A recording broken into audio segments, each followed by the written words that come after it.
अमेरिकी मंत्री भारत आ रहे हैं। अमेरिका भारत को आर्म सप्लाई भी दे रहा है। मुनीर का ऑप्शन 1 वाला डर बढ़ता जा रहा है। आसिम मुनीर ने जोश में आकर पिछले साल ही वाटर ट्रीटी को एक्ट ऑफ वॉर ऐलान कर दिया था।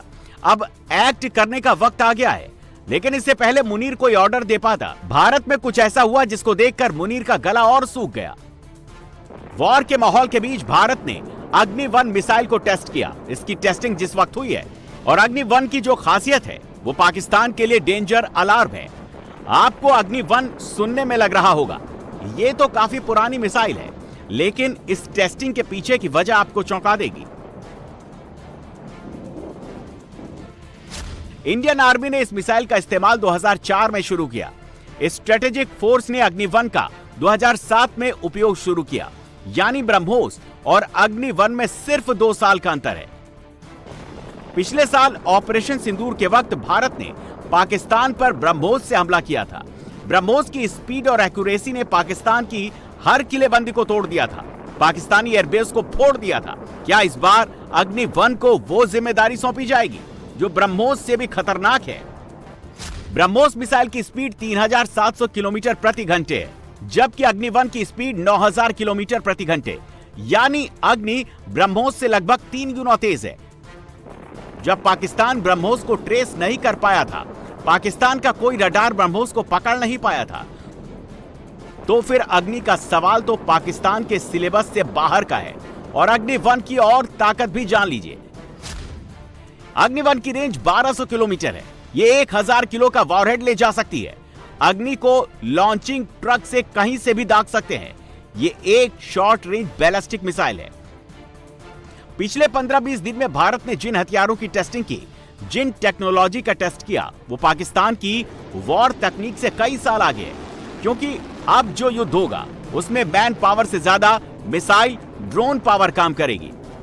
विश्व के युद्धों में सबसे बड़ा अंतर इस बात पर निर्भर नहीं करेगा कि आपके पास सैनिकों की संख्या कितनी है, बल्कि इस बात पर निर्भर करेगा कि आपका देश म्यूनिशन और ऑटोमेशन की दृष्टि से कितना एडवांस है और कितना कैपेबल है। इसकी झलक हम रूस और यूक्रेन के युद्ध में देख रहे हैं और वेस्ट एशिया में चल रहे संघर्ष में भी यह हम देख रहे हैं। भारत ने भी अपनी इसी शक्ति का परिचय ऑपरेशन सिंदूर के दौरान भी दिया है मेरे बहनों भाइयों। और साथियों, आज के युद्धों में स्पीड और प्रिसीजन, सटीकता बहुत ही महत्वपूर्ण होती है। ड्रोन, ऑटोमेटेड सिस्टम और आर्टिफिशियल इंटेलिजेंस आधारित जो सिस्टम्स हैं, दुश्मन पर ज्यादा सटीक हमला कर सकते हैं और अपने सैनिकों की जिंदगी भी बचा सकते हैं।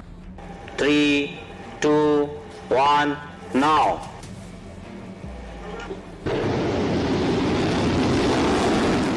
दुनिया में सिर्फ 5 देशों के पास इस मिसाइल की तकनीक है। ये है LRASHM, यानी long range anti ship missile. ये एक मिसाइल दुश्मन के पूरे जहाज को डुबोने के लिए काफी है।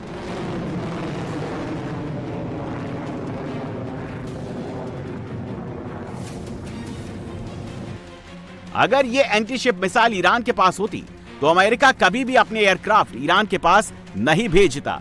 इस महीने भारत ने LRASHM मिसाइल की फाइनल टेस्टिंग की, जिसकी रिपोर्ट बताती है कि यह मिसाइल अब युद्ध के लिए तैयार है। LRASHM मिसाइल की स्पीड करीब 12,500 किलोमीटर प्रति घंटे की होती है।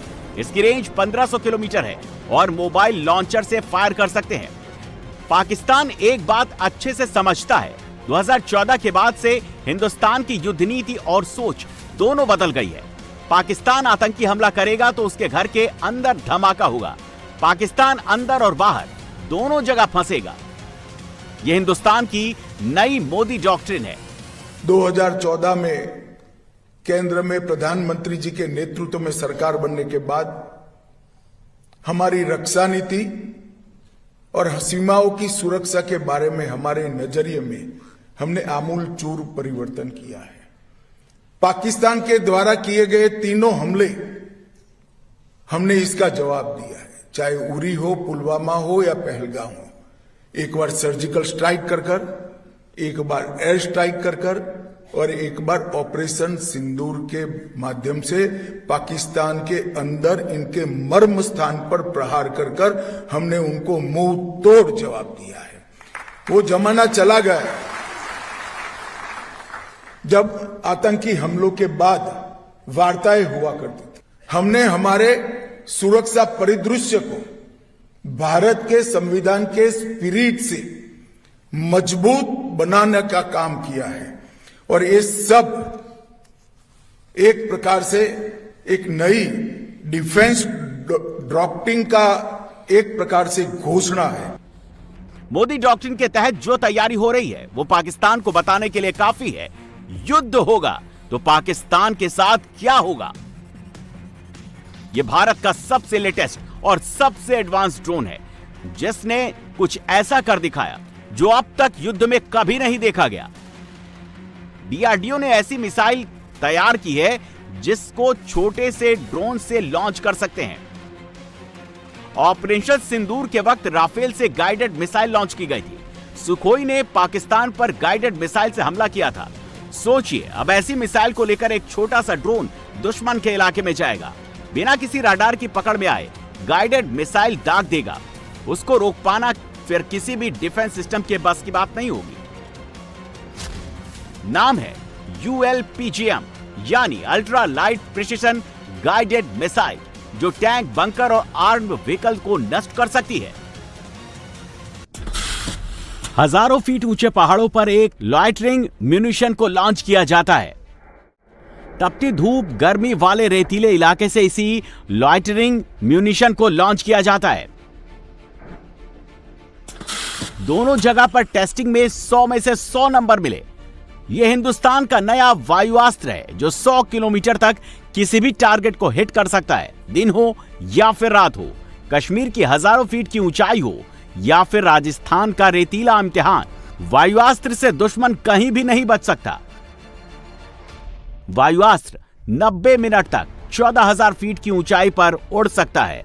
100 किलोमीटर की रेंज पर कहीं भी जाकर हमला कर सकता है।